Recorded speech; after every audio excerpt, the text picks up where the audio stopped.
ফিরহাদ হাকিম বলছেন যে নরেন্দ্র মোদী এবং অমিত শাহকে দয়া করে ভারতবর্ষ ভাগ করবেন না। সত্যি কি ভারতবর্ষ ভাগ হয়ে যাচ্ছে? যিনি বাংলায় মিনি পাকিস্তান তৈরি করার কথা বলে, আজকে তিনি ভারতবর্ষ ভাগ না করার কথা বলছেন। আচ্ছা, এই কিছুক্ষণ আগে আমাকে একজন ভিডিও পাঠিয়েছিলেন, উনি পরিষ্কার বলছেন যে কিছুদিন পরে এই ইনশাল্লাহ এই বাংলার 50% মানুষ তারা হচ্ছে নন বেঙ্গলি হয়ে যাবে, উর্দুতে কথা বলবে। শুনেছেন? এইটা উনি বলেছেন ইনশাল্লাহ কিছুদিন পরে এই বাংলায় অধিকাংশ তারা উর্দুতে কথা বলবে, উর্দু ভাষী হয়ে যাবে। আগে বাংলায় দাঁড়িয়ে বাঙালি নিয়ে আমরা মুখ্যমন্ত্রী এত বড় বড় কথা বলছেন, আপনিও সেখানে বসে আছেন, আর আপনি কিছুদিন আগে এটা বলেছিলেন কেন? বাংলায় উর্দু ভাষী আপনি কি বাড়াবেন? তাহলে আগে এই প্রশ্নের জবাব দিন, তারপরে নরেন্দ্র মোদীর কথা বলবেন। নরেন্দ্র মোদী দেশ বাঁচানোর জন্য অনেক কিছু করছেন। নরেন্দ্র মোদীর সময় দেশ নিরাপত্তার মধ্যে আছে। সামান্য রকমের ভারত মাতার সন্তানকে হত্যা করেছিল বলে তাদের সেখানে গিয়ে মেরে দেখিয়ে দিয়ে এসেছেন নরেন্দ্র মোদীর অ্যান্ড তার টিম। এবং তার পিছনে সোফিয়া কুরেশিকে তিনি চুজ করেছিলেন।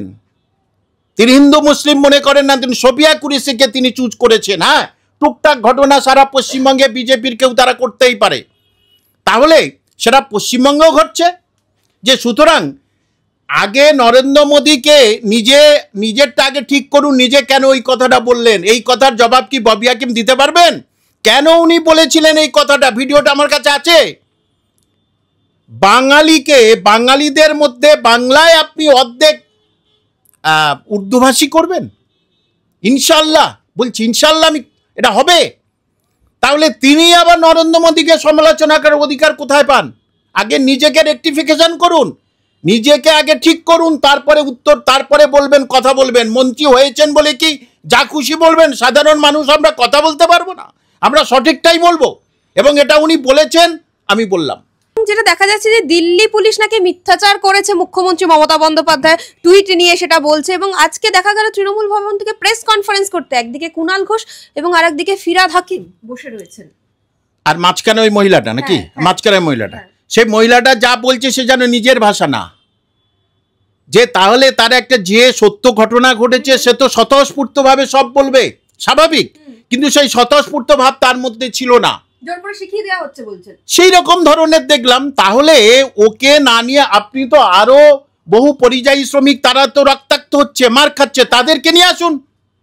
তাদেরকে নিয়ে এসে পর পর পর পর হাজার খানেক সাংবাদিক সম্মান করেন না, তাহলে সারা ভারতবর্ষের মানুষ বুঝে যাবে যে আমরা অন্য ভাষাভাষীর মানুষ, আমাদের কিন্তু এবারে বিপদ আসছে পশ্চিমবঙ্গে। তারা ভাববে একজনকে নিয়ে বলে শুধু দিল্লিতে নিলে তো হবে না, সারা গুজরাটে, মহারাষ্ট্রে হয়েছে, এদিকে উড়িষ্যায় হয়েছে, তাহলে সব জায়গায় পরিযায়ী শ্রমিককে নিয়ে আসুন না, নিয়ে এসে তারপরে বোঝা যাবে হ্যাঁ এটা ঠিক, কোথাও ঠিক হয়েছে, কোথাও বেঠিক হয়েছে। কারণ বাংলাদেশে যাদেরকে নিয়ে যাওয়া হয়েছে, আজকের সেন্ট্রালের অ্যাডভোকেট এসে কোনো উত্তর দিতে পারেনি।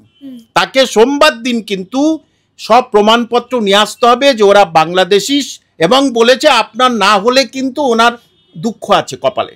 যে সুতরাং কিছুটা ভুল করেছে কেউ, কেউ ঠিক করেছে, তাহলে আপনি সবাইকে নিয়ে এসে বলুন না যে তোমার কি হয়েছে তুমি পরিষ্কার বলো। একটা মহিলাকে নিয়ে এসে কেন বলবে?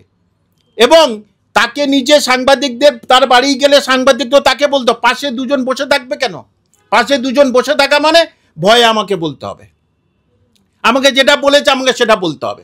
তাহলে তার বাড়িতে যান, আরো অনেকে পরিযায়ী শ্রমিক ফিরে এসছে তো, তাহলে তার বাড়িতে যান, তবে তো মানুষ বিশ্বাস করবে, সারা ভারতবর্ষের মানুষ, যে সত্যি সত্যি খুব বেশি হয়েছে না অন্য কোনো কিছু কারণ হচ্ছে। কিন্তু এটা ঠিক, বাঙালিদের উপরে এই অত্যাচার মেনে নেওয়া যায় না। বাঙালি হিসাবে আমি এটা মেনে নেবো না, কিছুতেই মেনে নিতে পারি না। মানে কিছু কিছু ক্ষেত্রে কি তাহলে তৃণমূল সরকার, মানে শাসক দল, কোথাও গিয়ে জোর করেই যে বাঙালিদের উপর অত্যাচার হচ্ছে অন্য জায়গায়, সেটা কি প্রতিষ্ঠা করার চেষ্টা করছে শুধুমাত্র ভোটের জন্য? একেবারে, কারণ প্রাইমারি দুর্নীতি, স্কুল সার্ভিস দুর্নীতি চোখ খুলে দিয়েছে মানুষের।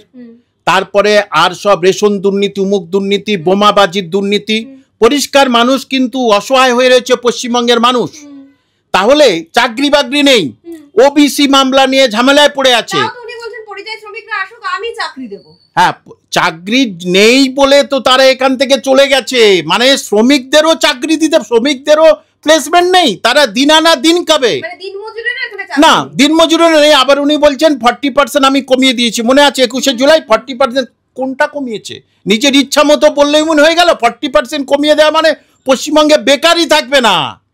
তাহলে মুদ্রা কথা, এতগুলো জালে পড়ে আছে, বিপদে পড়ে আছে বলে উনি এখন বাঙালি নিয়েই বেশি বলছেন।